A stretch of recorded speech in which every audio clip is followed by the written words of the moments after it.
Okay, here's a quick little tip with regard to using dyes. These dyes, I think this is called Po Bunny Flutter. Po Bunny Flutter. I think I paid $7.49 for these three at Joann's. Um, anyway, I did cut them out of foam. In this case, it's thin craft foam, not quite as thin as the Dollar Tree craft foam, which I like to use, but both of these will work. What I have is the positive and the negative. This was cut from this piece here, and I put packing tape on one side, actually, and on that packing tape side, on top of here, which is very tacky now, I squeezed Elaine's Tack It over and over out from a bottle that I put it in called Fine Line. I label it so I know what it is because I use these Fine Line bottles for a lot of things. So on the shiny side, not the part where the foam is stuck to the tape, but the shiny side of the tape, I applied the Elaine's Tack It over and over. So it can be used several times. But what this does, first of all, the packing tape enables me to hold it and position it and see through it, so I know where to put it.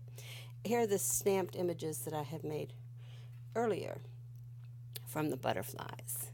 So assuming I want to have a placement here, maybe angle it, I will set it down, take my hands off it, and close the lid.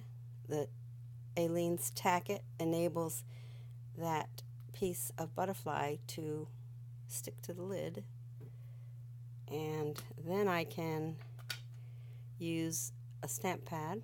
In this case, this is the Memento Luxe in Danube Blue, and I'm just going to pounce it nice and flat. The flatter I can pounce it, the less chance I will get of an over stamp of the ink. So then I have put that on there, and I flip that over, press this down for a few seconds, and a lovely butterfly. So, very intricate stamps, either from dies that you already own,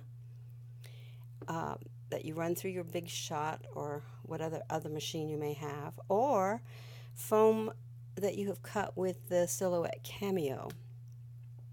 And I do that all of the time, and this I use it for many of these. I have a blog entry on my blog that just shows how many of these I have cut. I mean, I cut some of these with die cuts, and some of these I have cut on my Cameo machine, and I use them for pottery. You can see I use an awful lot. I have even more down in my pottery studio, but I have loads and loads of very intricate cuts. These can be used, all of these can be used the way I've just described as stamps. This one, for example, I did cut with the Silhouette Cameo, and if I wanted to use this as a stamp, I would just apply tape, perhaps tape the back of this just so I could position it and hold it. I would add on the shiny side of the tape enough of this tack it over and over to make it stick to the lid of the Misti. Now that's an expensive investment. This mini Misti I think cost about $49, but it is worth it.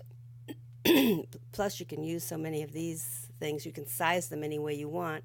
When you buy a stamp, you get it in a size that is predetermined. What's nice about being able to use your Cameo Silhouette is you can make things any size that you want. At any rate, if I wanted to use this as a stamp, which would be easy to use, it's very, very thin. I think the green one I just used, or the blue I just stamped, is a little bit thicker. But this was cut with a Cameo Silhouette from Dollar Tree foam. I get 32 sheets for $1 of 4x6. and I cut this with the Cameo. I have several blog postings on my blog, Pauline's Stuff, all one word, .blogspot.com. That would be two S's in there, Pauline's with an S, Stuff with another S, .blogspot.com. And I have several blog postings that talk about this because I use this in clay work, but I usually use the negative part because I like raised images. So I haven't really used these, so I've collected literally probably hundreds of them, as you can see from this box. All of these I can use as stamps. And this is how. Now that I have the Misti, it's a lot easier because sometimes you need to add a little bit more ink. And by having this positioner, as you can see, it's very easy to do. So I would apply packing tape to this thing, and then on the shiny side of the packing tape, put some of that, tack it over and over, let it dry completely, and it turns from white to clear, and then it's ready to use. You would then turn it over, position it on your paper, close your lid like I did with the butterfly, and it will stick to the lid, enable you to ink it, and give you an image. The other thing I would like to do is, if you want to store these, they store nicely on the polypropylene. You just take the part that's got the tack it over and over on it, which is the back, and just stick it right on there. And you can make a whole collection of these, and they're all ready to use. Again, see, this is the original green foam. I have also realized that I probably do need to clean them. And what works really well is a plain old wet wipe. I think I get these from Dollar Tree as well. And it works to clean the ink. So in this case, I will just clean the ink off of this stamp. And you don't have to get all of it off, but you can see I used it for black, so there's quite a bit on there. But while it's stuck to the polypropylene, it's really easy to clean.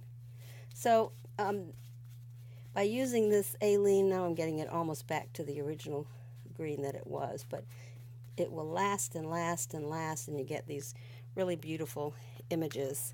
You can easily store these on these page protectors.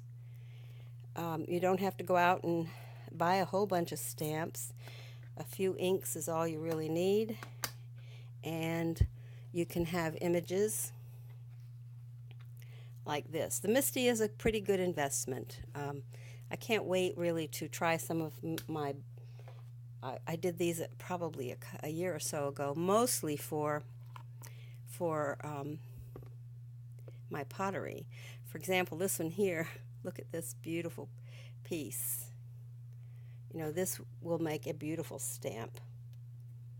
So all I have to do is put tape on it, use the Alenes on the shiny side of the tape, wait till it dries, position it using the tape I can see clear through, close the lid, and tack it over and over will stick to the lid, then ink it, and there we go. I could have a gorgeous stamp of this size, huge sizes, which is kind of handy to have. Anyway, I have all of these, and so I've done them over the years.